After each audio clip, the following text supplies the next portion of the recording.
Children addicted to video games run away from home in search of Wi-Fi and turn violent. Per a Dr. Henrietta Bowden-Jones heads up the UK's National Centre for Gaming Disorders. Internet gaming disorder symptoms include loss of interest in other activities and using gaming to escape negative emotions.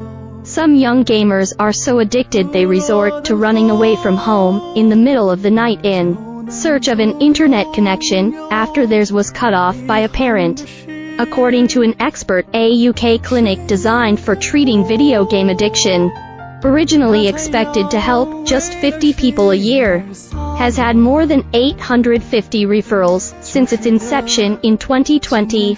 I have met parents whose young children ran away from home in the middle of the night to find Wi-Fi on the steps of random homes when their own internet connection was switched off by parents. Henrietta Bowden-Jones, director of the National Centre for Gaming Disorders, wrote in a first-person piece for The Guardian, "I have met children who felt they would rather be dead than not game and said so to their parents. Things get broken in fits of rage, sometimes people get hurt." She wrote, "Internet gaming disorder is defined by 9 characteristics, including loss of interest in other activities and using gaming to escape negative emotions, 5 of which must be experienced with 12 months. Bowden-Jones previously headed up the National Problem Gambling Clinic and became increasingly aware of the compulsive and destructive manner children were spending money on games. She wrote, "Many games involve loot boxes, typically unknown items unlocked through additional gameplay or paid for with real-world or in-game money. Video game companies EA and Respawn have faced criticism for expensive loot boxes in Apex Legends, with one axe totaling 178 in microtransactions when it was released to spend money.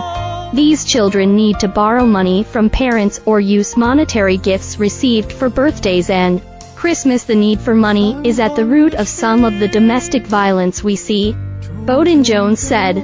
"When no money is available, the most impulsive patients have stolen it by spending on their parents' bank cards." Whether loot boxes count as gambling is a well-debated topic. In 2019, the UK Digital and Media Committee joined the Gambling Commission in calling games companies to do more to prevent in-game items from being traded for real-world money last year.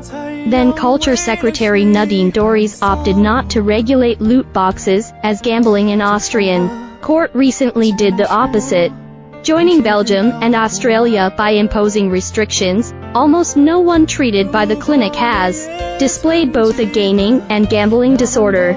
Bowden-Jones added, "Still, research is needed on whether gamers develop gambling disorders. Lives, competition, and the ability to master a game are more important to younger patients."